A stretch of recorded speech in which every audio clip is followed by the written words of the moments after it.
Welcome to the Murphy, Sam, and Jodi After the Show podcast. Let's get personal. So we learned today in the show, Sam, that you, in solving your bird hitting the window problem, you like a dark house. You like it to be dark in your house, windows closed. Is that on the daily every time of the day or only at night? Well, yeah, it's definitely at night, but it just depends on the mood. Okay. It's just I have a specific reason to bring it up. Murphy knows why. It's not every day that I close the blinds or pull them down. They're like on the weekend. Usually everything is open and wide and sunny and wonderful. Oh, nice. Okay, so I guess it just has something to do with my mood. If I'm like in that it's time to chill out mood, yes, then maybe things get dark. Nice. I don't mean internally. I mean in the house. Not internally. Yeah, I know what you mean exactly. Yeah. There's something about the privacy of your own home, it being your reverie, to me, that if you want to feel like you are sheltered from the rest of the world, then you shelter from the rest of the world. Murphy is literally the opposite. He wants light coming in when we're trying to watch a movie in the family room during the day. I'm like, wait, we can't have light coming in this room. Yeah, at night, that's fine, but I don't want a closed blind. I don't want closed curtains. It's going to be open. It's crazy. It's not night and day difference, literally, between the two of you. But I know the difference. I know the reason for it. Honestly, is it's because that's the way that my dad was, and it drove me crazy. I don't want closed curtains anywhere. I don't. Even in this room where we've got blinds down because of the cameras for YouTube and all that kind of stuff, and for light. So at least we can see through the little thingies, the window coverings in this room. They're kind of like screen, however it is that they're designed for cameras. But, so I feel better about that. But if this room were blacked out, I think that would bother me too. I don't like being, I think that ties into your claustrophobia too. It may to a degree, but I want light. To me, light is happiness. Darkness is just kind of, unless I'm trying to go to sleep, I don't want it. And so chances are, if I'm going to be in a room, as Jodi knows, I don't want it so blinding I can't see the TV, but I don't want to watch anything in a completely darkened room where only the TV is the light. That's the only time that he and I have a problem with it, because I can accept that about you. I'm fine with it. I get it. I understand it. But if we're going to watch something together on our big screen, if it happens to be during the daylight, I don't want the light hitting the screen. It's the reason that movie theaters are dark, whatever. It's a dark room for that reason, so that you can see the screen. And so we have that. It's like, we'll just watch it tonight. We'll watch it tonight when it's naturally dark. I don't have to compete with the light coming in, because he does not. Over the years, you've made fun of me so many times about being half naked in front of the open windows. And it's because I live there. That's different, but that's privacy. Right? You're the one opening the windows. You literally are the one opening the window. On Saturday morning, I don't open the curtains. I get up before you, but you're the one that goes to the front room. That's the first thing I do. It's the first thing he does. No matter what I'm looking like, it's not always. I know that I need to be self-aware for our neighbors and whatnot, but there have been many times when it's like, you're the one opening the windows. Good morning. Good morning. I wanted to clear up, too. I don't pull everything shut. Dark to me is the curtains are open, the blinds are maybe halfway down. Sure. There's light coming in.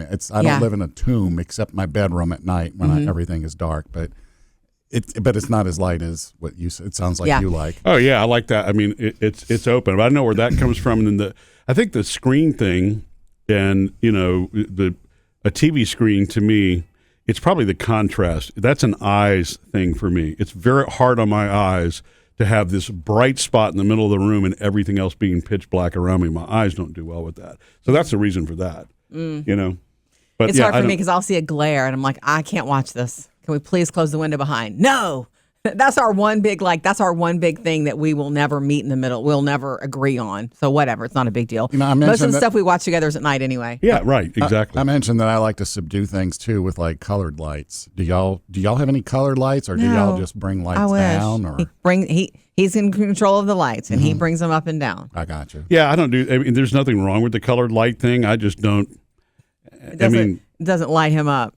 No, it doesn't. It does that does nothing for me. Yeah. It's and honestly, if it's too bright, it gets gaudy and it's kind of.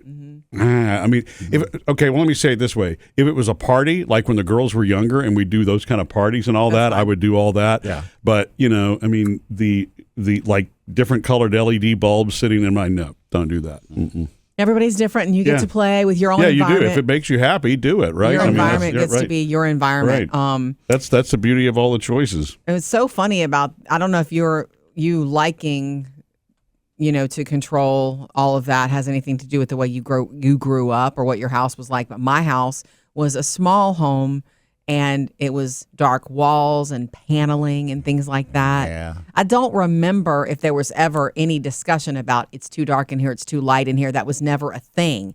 That was introduced to me as a situation when I married Murphy. Mm-hmm. I've never had the discussion I've never lived with anybody where it was like, it's too dark in here or it's too light in here. I need some light. Yeah. So you were the first person to literally open my eyes to that being a situation. So dark house, light house, whatever you like, everybody has and that's one of the things you contend with when you couple up and you live with somebody. Small spaces versus open spaces is also a thing. Yeah, definitely. Yeah. Murphy loves open spaces and a lot of light coming in. And I've told this story before. I've mentioned this before. The house we live in now, we moved into it 6 years ago. It was a Sunday morning, a cold Sunday morning when we toured it. We first walked into it, had an appointment with the realtor, and it was an empty house. It had sat empty for a while. We walked in the front door. You've been in our house before, Sam. You walked in the front door, and as soon as we hit the front door, I knew we were going to buy the house because Murphy, the windows, in the main rooms, there are floor to ceiling windows facing the backyard, and there's just so much natural light coming in, and it was wide open and has a 60s feel. I'm like, yeah, he's going to make an offer today. Well, it was weird to walk into because it's an older house that the previous owners had knocked down 3 walls, and so it's like that whole it's. I don't want to say it's too open. Now, when you get used it's to a whatever, very large area, and right? It lets you feel right, open. And that welcome. And that area that you're seeing used to be a hallway, a dining room, a living room, and a kitchen, all as separate rooms. It used to be more compartmentalized, and they banged out every single wall, and it's just they took it all. So anything would feel small to you now. Where that comes from, that's my grandmother's house and her influence on me because. My grandfather when I say he built that house, I mean, he had some help, but that was his baby. It was his dream home. He designed it. He built it. A lot of her house. Sweat. Yeah. Not our house. I'm just saying her house. Yeah. My grandmother's house. Right. Yeah. So when he passed, she spent the last 30 years, in that house. And that's where we spent so much time as kids. And it was an open floor plan that he built in 1962. When he built it, it was a story and a half, and the balcony of the bedroom area overlooked the downstairs area with sort of a vaulted ceiling, and they had floor-to-ceiling windows in the front, much bigger than ours because ours are just 8 feet tall. Theirs were going, all the way up, like 11 feet up. Yeah. And in their back doors were sliding glass back doors, 2 of those. And the first thing that my grandmother would do every single morning would be to go downstairs, and she'd open up the curtains in the dining area first. And that's how the living room flowed into the dining area, flowed into the hall. It was all, again, one big open space. You could see through it if you stood at the front window. Yeah. And Sam, you remember that. You had visited a few times. Heidi's it was a sweet, sweet house. And I always wanted a house, like that for our own. So what we have is similar, or it's reminiscent. It's reminiscent, yeah. It's not quite similar. It doesn't. But where I was going with that is her thing is she would throw the curtains open and say "Hello world" or "Hello God" or whatever. She would kind of rotate these things, but that was her first thing. Yeah. And it was sunlight in. Now, when the day was done, she wanted privacy and it was dark, and she wanted the curtains closed, and correct. So that makes sense to me. It's situational. Just like you were explaining, it's situational.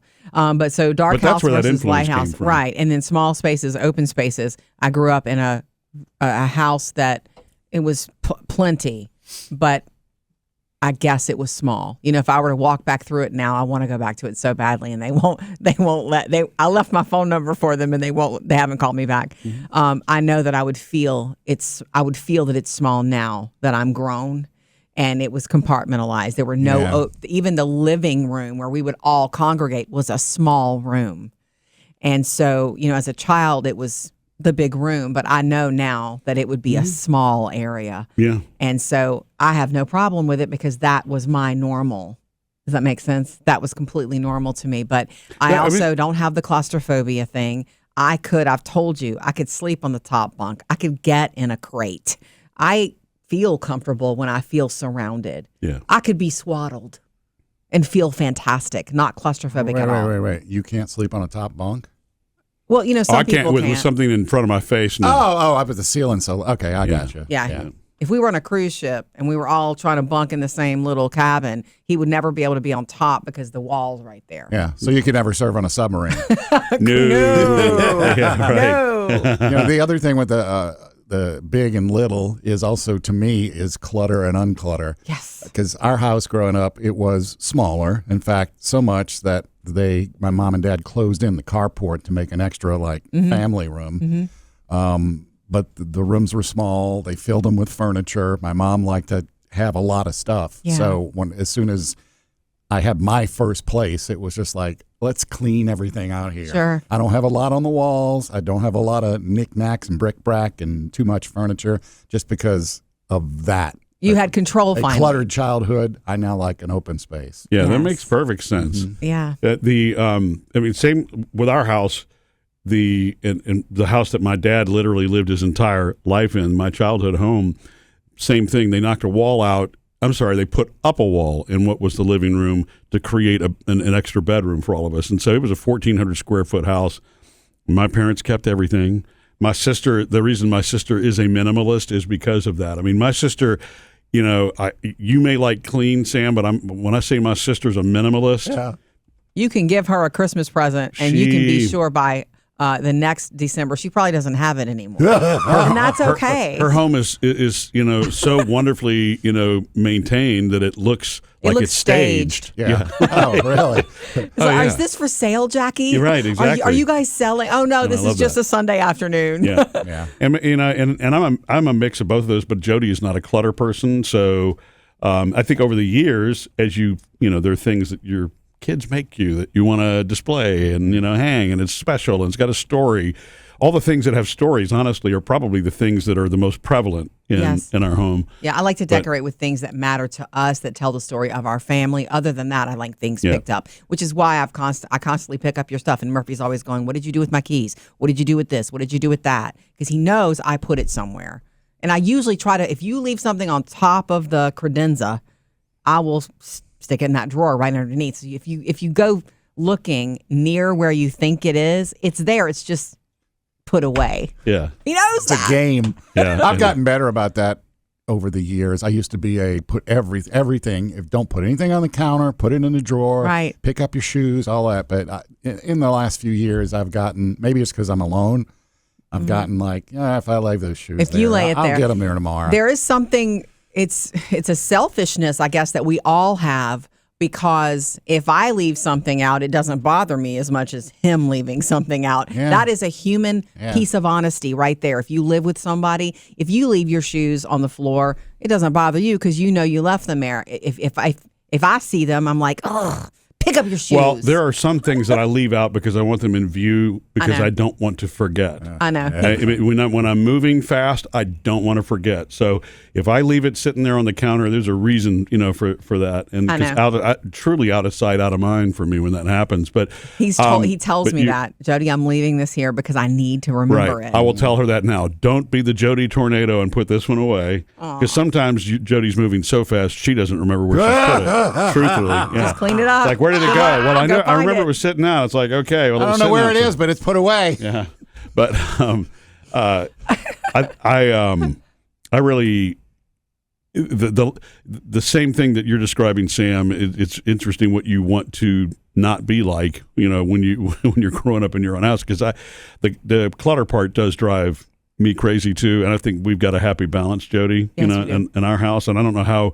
I know your parents said we all were in smaller, houses. Smaller. Typical of that time period where everything, were no open floor plans per se, and so but I don't know that you've ever explained how clutter your mom no clutter? kept clutter versus no clutter in your house as a kid. Very little clutter. My mom kept a really great house, and in fact, every Saturday we cleaned house. She taught me how to clean a house from an early. She would clean house on Saturday mornings, and I was a little girl, and I remember watching her. And slowly but surely, you can help me with this, you can help me with that. And then one Saturday, she said, "Okay, it's time for you to learn everything. This is how I clean a bathroom, and here's why we do this part first and this part last, and then here's." And so then once I learned her way of doing everything, I mean, all respect for the way she taught me. That's what I did on Saturdays. Unless I had a basketball game or something like that, we would clean on Saturdays, the house together. And I liked it. I liked doing that with her, but there was not a lot of clutter, no. And I like that. I respected that. Now, it wasn't staged either. We lived in that house, and it looked like a family lived there, but no, there was no clutter. Yeah, I think that was even more tricky in the house that we grew up in because it was 5 of us in a 1,400 square foot house. Whew. And a whole lot of activity and things going on. And when the living room was cut in half to make the bedroom, the front room wasn't really a gathering room anymore. Everything was in the den / that's where the dining room table kind of was. It was a very small area. And so it was really easy for it to get cluttered because life, right? And if you keep everything. Yeah. But the light thing, I was just thinking about when you said claustrophobia. I don't think that the light for me is claustrophobia. I think it's for me, the light and the openness is happiness. To me, light pouring in, I don't think that's really like it makes some you sort feel of a certain way. Wonderful philosophy on life. I think it's reality. It's the reason getting out in the sunshine is good for you. Sure. And so but it's so funny now I'm thinking about this because I really dislike the dark, as you know. It's beyond that. It's not. I'm a very diplomatic person on most things, but the curtains are going to be open. Really, where in my house anyway, wherever we are, because I dislike that so much about the way that my dad would handle that, because it was always he'd get home, blinds went closed, and it's like, why are we closing the world off? And I love my dad, but that was not. No, and it's okay. That's a beautiful part of becoming an adult and making your own choices for your own comfort. Yeah. Yeah. Let the light in. No, you mean let there be light. Let there be light. Missed any part of the show? Get it all on the Murphy, Sam, and Jodi podcast.